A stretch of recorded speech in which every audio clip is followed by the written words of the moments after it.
Alright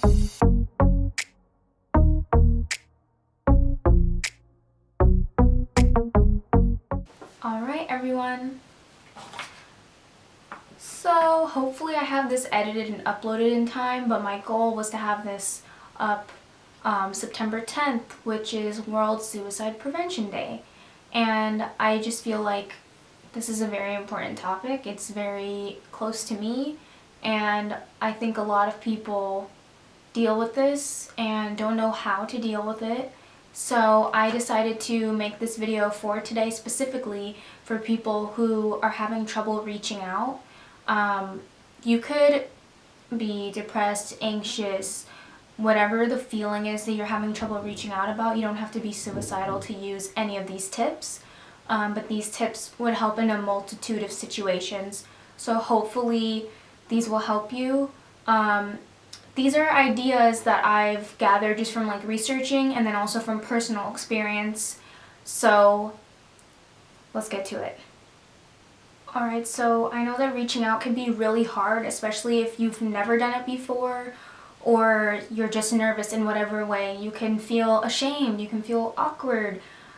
So the first thing I would suggest is to write it down, and this can help you in two different ways. So one, sometimes I write things down first before I talk to someone, and I actually feel better after writing it down. So I'm like, okay, I don't think I really need to reach out to someone now.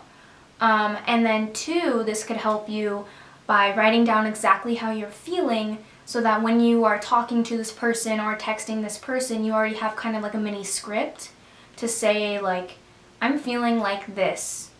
Number two, this is something that everyone says, so obviously it's not going to be new to you. Which is, if you are uncomfortable talking to someone that you know personally, or maybe the person you want to talk to is not available, you can reach out to a hotline or a helpline. So there's a few different ones, like depending on where you are, there's like the suicide prevention hotline, and then there is something called warm lines, which are more available now because of COVID and everything. People in quarantine are needing more help. So warm lines are for people who are not in like immediate distress. Like let's say you're not suicidal, but you're just having a really rough day and there's nobody to talk to. You can call a warm line. And if you have anxiety talking to people on the phone like I do, there's a text line. So I'm going to put all of this on the screen, and I will put it all in the description so you have one place you can look at everything. And if you ever need it, it's there. Number three, just tell whoever you're talking to exactly what you need. Tell them, I just need someone to listen to me. I just need to be distracted. I don't want to be alone right now. Can you please come over? Just be as upfront as possible. That way the person understands how to help you, and they understand the severity of the situation. In your mind, you're like, I'm in a crisis right now and I don't know how to say it.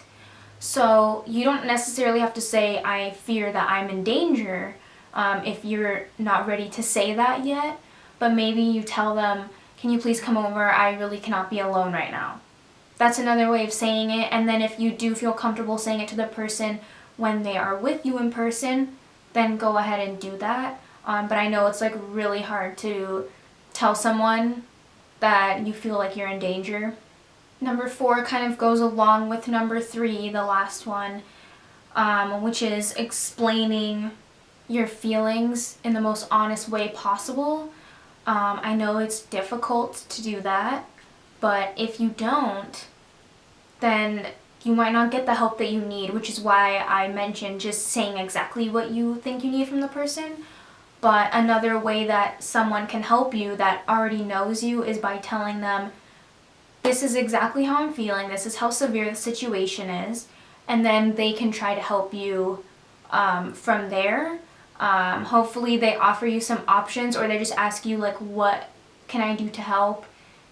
And here's another thing, if you don't know what you need for help and you feel like you're either in a crisis or you're like borderline in a crisis, like you're almost there, I would just suggest being on the phone with them or being with someone in person. That way you're not alone.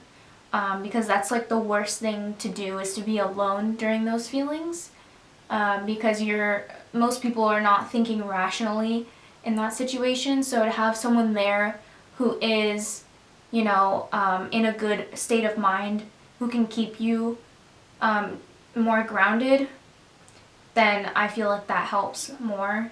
And this is what has helped me too. Okay, number 5 is to, once you reach out to someone, ask them to help you create a plan. So I've done this before.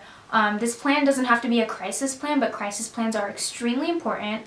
And in the description below, I'm going to have a link to create your own online. You can create a crisis plan by yourself or with a therapist. But yeah, it's always important to have that just in case you get to that crisis place and then you go, okay, well, I know what I'm supposed to do. I have it written down. But yeah, once you have reached out to someone, you can say, hey, I just need help coming up with a plan. Like, I don't know what to do. This is my situation. I need help figuring out what to do. This is good because that person, whoever you're talking to, it can be a therapist, it can be your mom, your dad, it can be your friend, your significant other. That person is not in the exact same state of mind as you, and they are not in your brain, which to you, your problems seem more complicated, and to someone else, it might seem like, oh, okay, I can see how we could work with this situation, and they are going to offer you their suggestions. You don't have to take them, but if that's what you need, if you just need like a plan to get through this week, or to get through tomorrow or today, I'm sure that someone will help you with that. And some suggestions are just like planning things ahead. So like, maybe this person suggests like, how about you and I go to lunch tomorrow at this time? Or how about we FaceTime at this time? That's very helpful because it holds you accountable to be there at that time or be present at that time. And it gives you something to look forward to, which is a positive, and that can help you get through that really hard time of just being alone. And number 6, the last one that I'm going to mention, is to ask someone if they will check in with you every so often. So maybe you want someone to just check in once tonight. Maybe you want someone to check in every day at a certain time. This is super helpful because, like I said, it holds you accountable when someone is talking to you.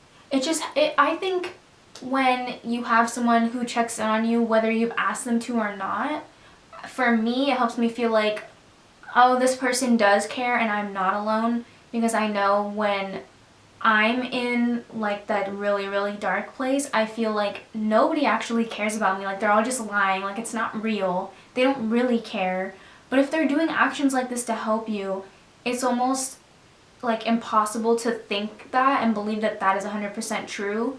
And I start leaning more towards, oh, I think they really do care. And my brain is just being irrational right now.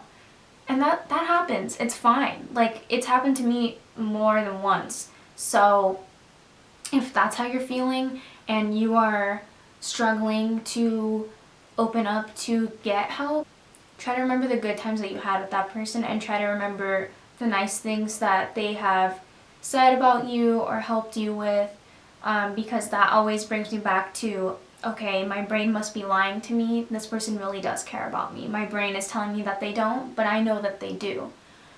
So that's just, it's a difficult situation, obviously, and I feel like, yes, more people are talking about this, but it shouldn't be only in the month of September, and it shouldn't be only on September 10th to talk about this.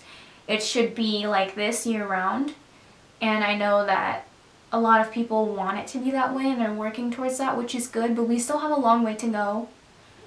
We have a long way to go with not only normalizing anxiety and depression, but other illnesses like bipolar, borderline personality disorder, schizophrenia. Those things are still not as accepted and normalized. So I'm really looking forward to a world where everyone can feel like it's okay to be who they are.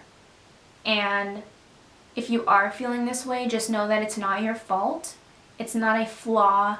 And it really is something that sometimes is just like random or not in your control. So don't beat yourself up. All you can do is take care of yourself and keep pushing, keep moving forward. Keep looking forward to something hopeful. I know right now there's not a lot. I hope that some of these helped you. And I am going to be making a video from the other side of this situation, which is how do you help someone who is experiencing a crisis, who is having suicidal thoughts, or is just deeply depressed or extremely anxious.